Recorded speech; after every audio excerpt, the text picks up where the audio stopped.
Good evening, viewers. Welcome to Smart 24. This is the Business Clinic Show, a show that will be running here on Smart 24 to help you come up with solutions to the business challenges that you have been facing. This evening, we shall be talking about a business environment. Those who start businesses, do you ever imagine that your business does not run or operate in a vacuum? Your business has somewhere it operates from.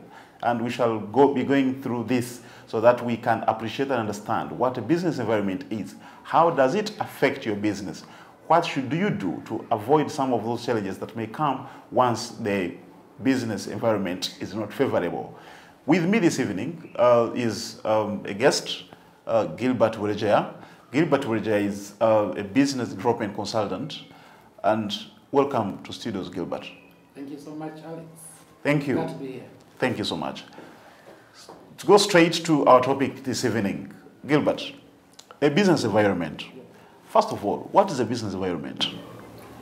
Thank you so much for that good question. A question that I would want our viewers to understand, because this is the very first thing that anyone who would want to start a business would probably want to understand before starting a business. Sure.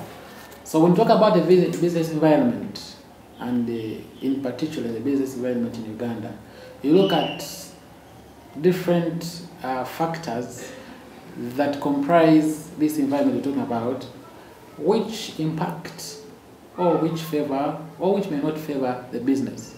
And these factors we are talking about that make up the business environment include the economic factors, political factors, social factors, religious factors that either a business person who would want to start a business may need to consider or may take advantage of to start up any business that would want to take advantage of for this particular opportunity. Thank you, Gilbert. Talking about these factors, like you mentioned that these are the factors that one must think about when you're starting business to appreciate that they are going to be operating somewhere, and these factors affect either negatively or positively. You mentioned economic factors. What could be some of these economic factors that anyone starting a business out there should actually mind about? Thank you so much. I'm glad that we are discussing these factors and our viewers are watching and those who are listening and listening in. If I could give an example of the economic environment here in Uganda. Here you take a look at what, for example, our government has put in place to ensure that the business environment or the economic environment is favored. These include taxes. A reason why, for example, our government gives tax holidays to investors. And I'm sure that there are even our local investors here who are given these tax holidays. In addition to that, we may look at how is our inflation rate. Here in Uganda, it may not be it may not be the best, but at least you realize that it is favorable for the business people to carry out a number of businesses. Still with our economic environment, you look at, for example, the players in the economic environment, which include banks, which are able to give us loans for those who want to go in for loans. We have a number of forex bureaus that play a part in the economic environment. We have circles of late that are doing so well. We have unions that people are taking advantage of late. So all these ones make up the economic environment, which plays a very big part in when you have to decide to start a business or to decide either to start a business or not start a business. Thank you so much. You see, Gilbert, for the interaction I've always had with people out there, you find that someone wants to start a business, but they actually do not even know what exactly the business should do. You find someone says, I want to start a business, but I do not know how I will make profit. So are you saying that such a person is actually ignoring the business environment, the reality, the economic reality surrounding where they are going to do the business from? And are you saying that it is important that someone should understand the economics of the land so that they know that that's where they're operating from and that's what is going to help them? Yeah, I agree with you. I agree with you on that. Okay. Some of these factors we're talking about, like the economic environment, actually help in idea generation. Okay. When you look at the environment that we're in, it easily gives you an idea. You may have an idea already, and then you have to consider these factors in order to build upon your idea. Okay. Alternatively, these factors actually also give you an idea to start. Okay. I can give an example.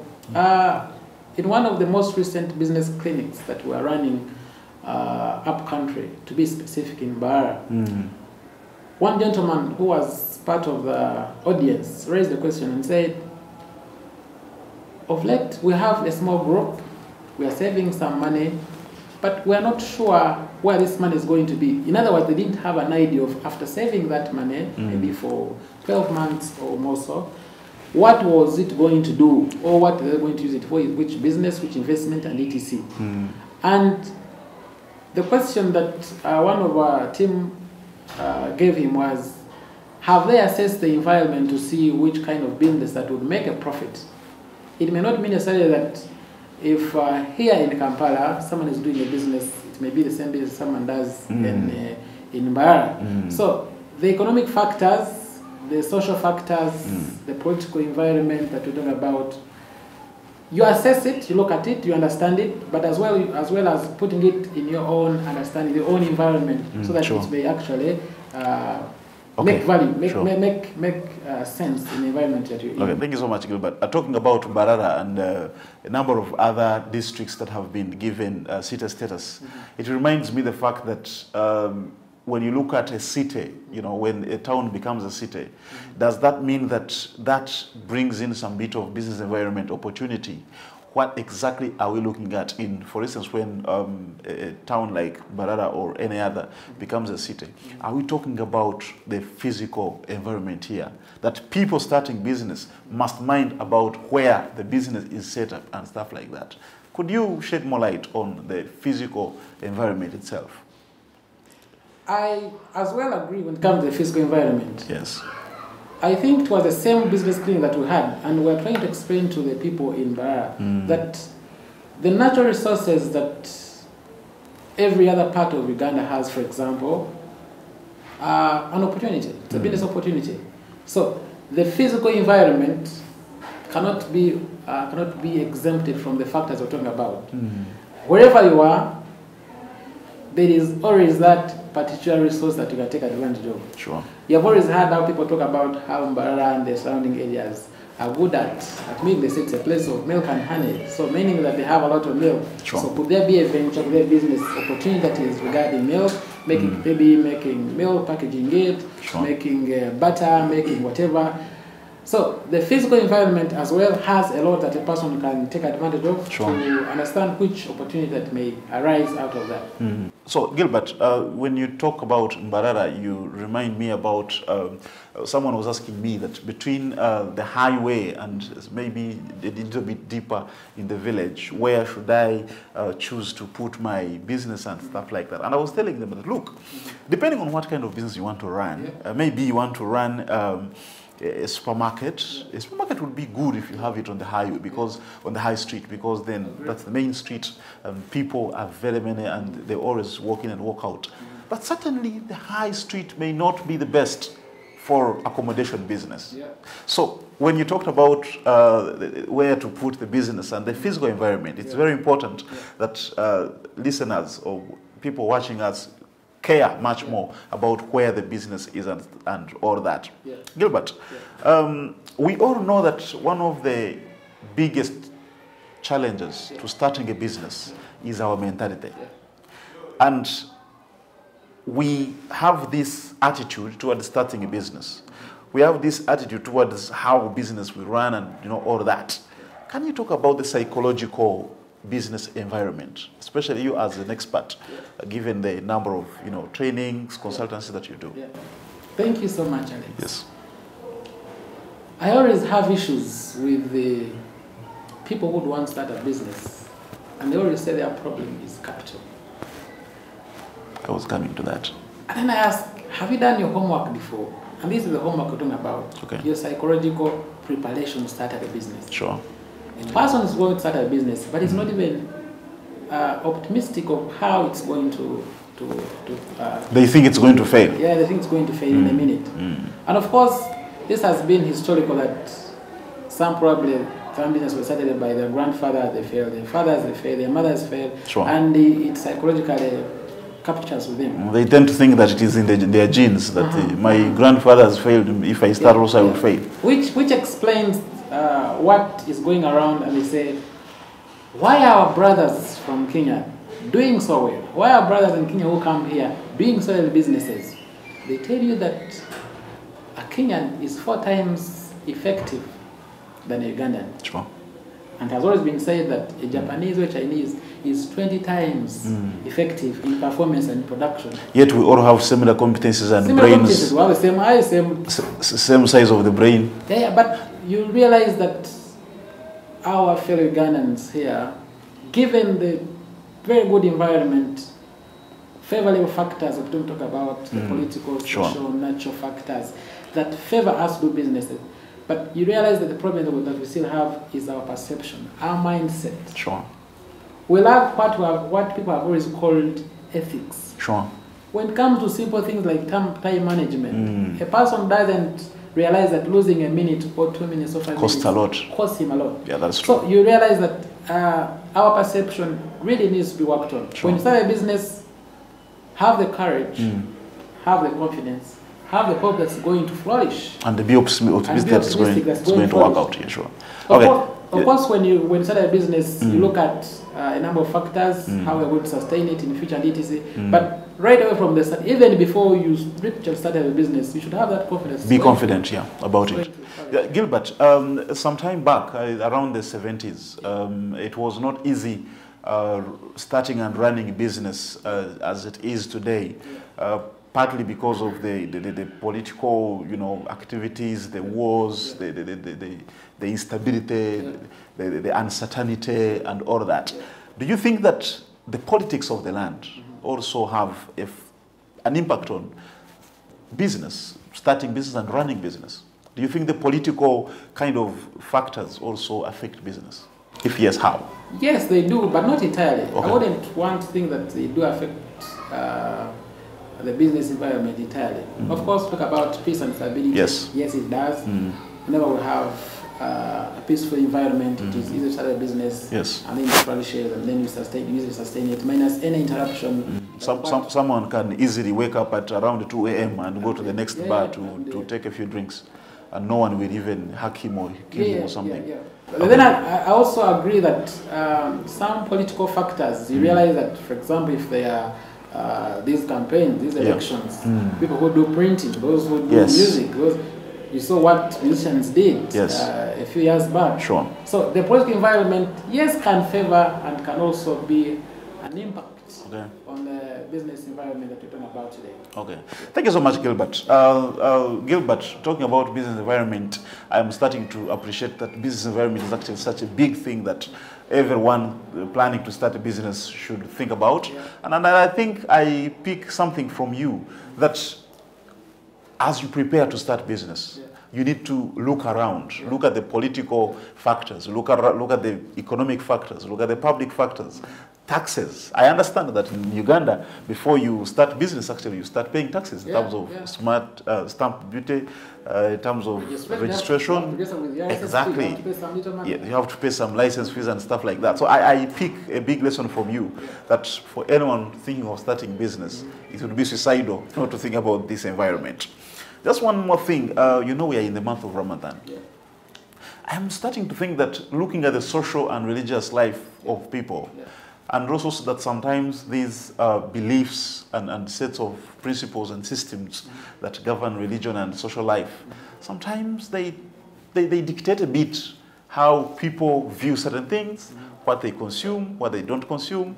I usually tell people that sometimes it is very funny if you go to a Muslim community and you start selling the other animal, that is that they don't like, that is most liked by you, the non-Muslims. So, do you think that religion and social life also of people sometimes affects a business? Yes, it does. And maybe before I ask that question, Alex, I would want to emphasize that much as we're talking about these factors, already we are trying to portray or to show it to the viewers that the culture, the physical, the natural, the political, the economic factors currently here in Uganda are favorable for business. Wow. I would want to emphasize that. Sure. much as we may not be there, but at least we are here, and which everyone should take advantage of. When you bring in the culture, the religious, the social factors that we have, talk about, for example, our Muslim friends. Yes. The Muslim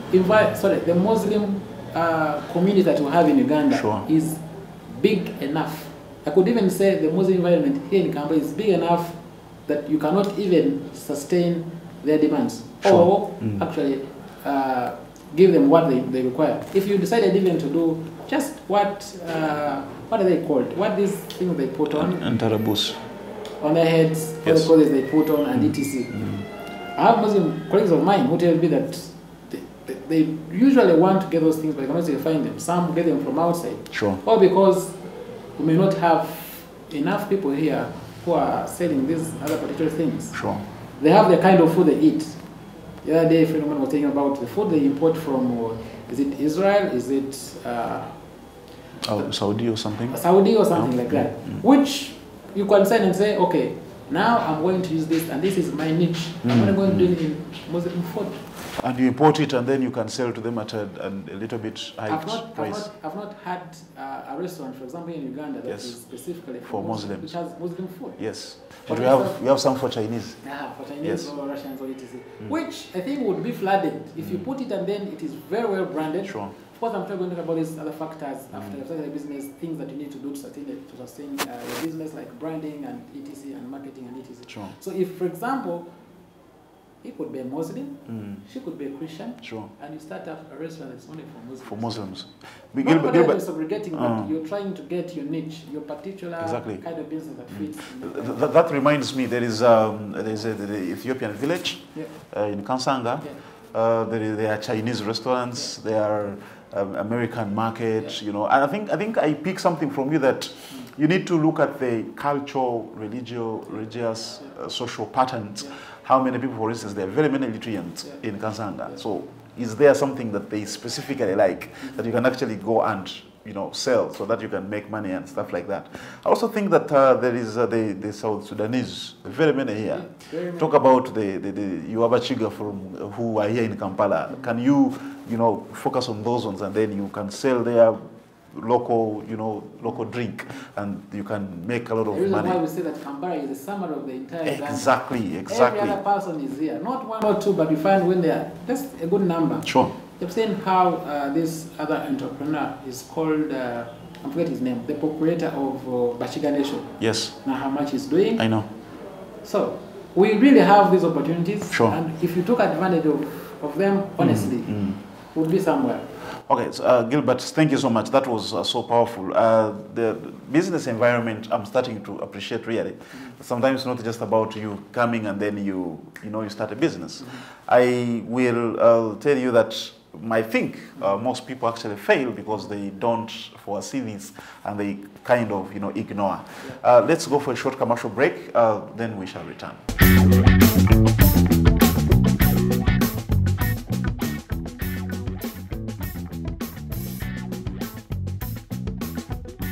Welcome back, dear viewers, from that short break. This is the Business Clinic on Smart 24. We are talking about the business environment today, and we are asking ourselves those challenges, the very many challenges that we actually face doing business, starting business.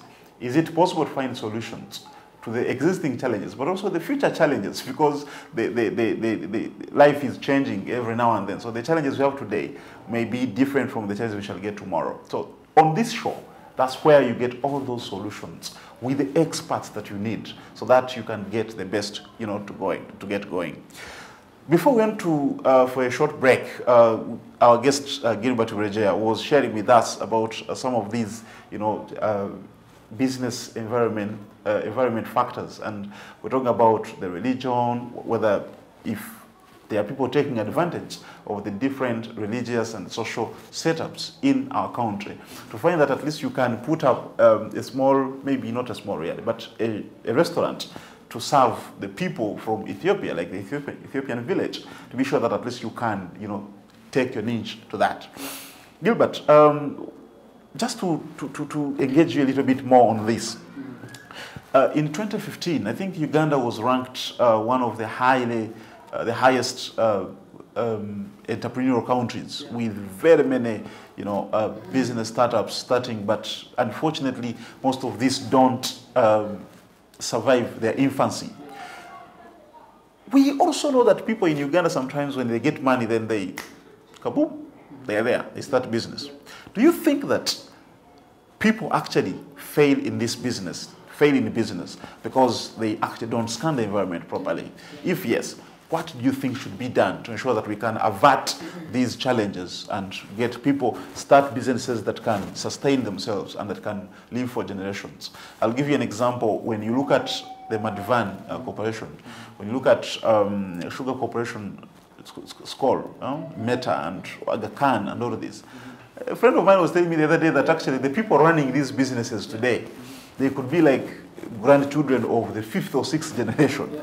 So if Uganda is really to start going that way, that people can actually do business and businesses can outlive them and they can live for the next generation, so that we don't start today and we fall the next day, what do you think should be done in line with business environment? Thank you, Alex, for this. And I'm very happy that what we're actually doing right now is going to help. I have no doubts that this is going to help our young ones and those who are already into business, that they actually do what you're actually suggesting. Okay. It is true that the businesses that our young ones are starting up, which normally call business startups, do not normally celebrate their first birthday. Sure. And this is not to our surprise. We experts have been in this field for some time. Sure. Why? Because, one, these young ones have grown up with the mentality that after the education system, they want to get a job, get money, build a house, buy a car, and etc. Sure. Now, a few months back, a few years back, there's been emphasis that these young ones shouldn't focus on the education system, but should also look out for business instead of getting a white-collar job and etc. With that, the young ones also came up with an idea. Yes, we can start a business. Yes, my father started a business, I can start a business. But without doing their homework, which I've just been talking about a few minutes ago. Sure. That failure to do the homework, failure to scan the environment, failure to identify your skill, your passion, the opportunities that are available, actually leads them into trouble. I was surprised a few months back when we ran a competition for these startups. But these startups wanted them to pitch, show us what they can do, and we help them, mentor them, coach them, but also give them some little bit of money so that they can survive in their business. But then a person will come with a good idea. You try to ask, okay, with this business, which market are you trying to look at? Which population are you going to satisfy maybe their needs? And then they will tell you, probably we shall see how it goes. We shall cross the bridge when we get there. But in business, it is actually not actual, right, that you cross the bridge when you reach there. You should have a vision. You should have an objective. This is what we're still telling these entrepreneurs and innovators, that much as you want to risk, because in business you have to risk, you have to take a risk because you want to get money. But you don't risk blindly. Yes, you don't risk blindly. In an event that anything happens, you already have the background, an idea about it, that this would happen. Exactly. And you have ways you know how you can run out from it. To handle it. So I would want to answer your particular question with an example of a statement that one of the richest men said. That was Jack Ma. He said that if you gave... CEO of Alibaba. Yes. Okay. If you gave a monkey money and bananas, the monkey would choose bananas. Because does not know that you can use money to buy the bananas. So, our young ones, I'm using the word young ones because I intend to think that these are the people who are coming into business, those who are already running businesses, and whom we're looking at that in the future, they should be taking up the businesses of their fathers, their grandfathers, as you say. So, when they look at a business, the business has started making profits maybe of about 20 million, etc. Sure. What comes into their mind? The business has reached. We're already there. What do? Buy an iPhone, buy a car, and start already eating the profit that they think that's going to be sustainable. And they don't realize that in 2 years or 5 years or 3 years, they actually needed that profit that has been used to buy an iPhone or a phone. So I would want to think that when a business starts, and luckily enough it starts flourishing, in a year or two, there is need for more effort to sustain it. Sure. Rather than feeling comfortable. We have a problem of people being comfortable because the business has just started making some money and you think you have arrived. And that is even if you're lucky that it actually starts making the money. Yeah. Gilbert, something very specific on the public or government, intervention impact on businesses that start. I want to ask you very specifically on taxes. Remember, we just shared minutes back that even before you start, you must plan to start paying a few taxes. Yeah. But you know that most people actually, when they hear the word taxes, it is like Satan has fallen again. It is such a bad thing that they think now my business is going to fall now because taxes. I was reminded some time back, someone was saying that taxes have become taxes. There are so many taxes. Very soon we shall have also love tax. And shortly they brought OTT tax. So, Gilbert, what do you think people starting businesses should do in light with these taxes? Should they ignore and abandon them? Should they hide out from URA? Should they hide out from KCCA, who is supposed to give them a license? Should they hide out from the Uganda Registration Services Bureau so that they don't pay these taxes? What is the importance of them running and paying these taxes, and what is the risk of them abandoning and running off from these taxes? Because from what you shared with us, it seems to be one of the very, very critical factors to businesses that are starting. Yeah. Yes. Thank you so much. As I normally share with the young ones, especially those who are starting a business, business startups, the innovators, I like sharing with innovators and speaking up to them. They normally give this excuse that, you see, we haven't started making money, you see, we just start, what we have to register, you see, we have to do this, we have to do this, we have to do this. And I somehow understand them. They've just finished campus. Sure. They no longer even get the small pocket money they used to get from their parents. So now they are now on their own. So raising about 20,000, 50,000 for registration and for these other small things may really feel painful. But I would want to give them hope that something that you really want to get must be painful. Sure. That little money that you have to pay is actually should actually encourage you to make more money. Sure. It's unfortunate. So they should go in and pay. I agree. It's unfortunate that sometimes we have the political issues that come in and that come into play, and then these taxes do not do what exactly they are doing. Sure. But remember, we who are doing business, all those who are doing business, they actually need some of these things, some of these services like the infrastructure. Yes. We need good roads. If you're doing, for example, in agribusiness, you need to deliver your products to the market. So you need infrastructure, good infrastructure. How do we do this? We have to raise money from the taxes. So I understand this can be a pain. Yes. Our young ones. It's a necessary evil.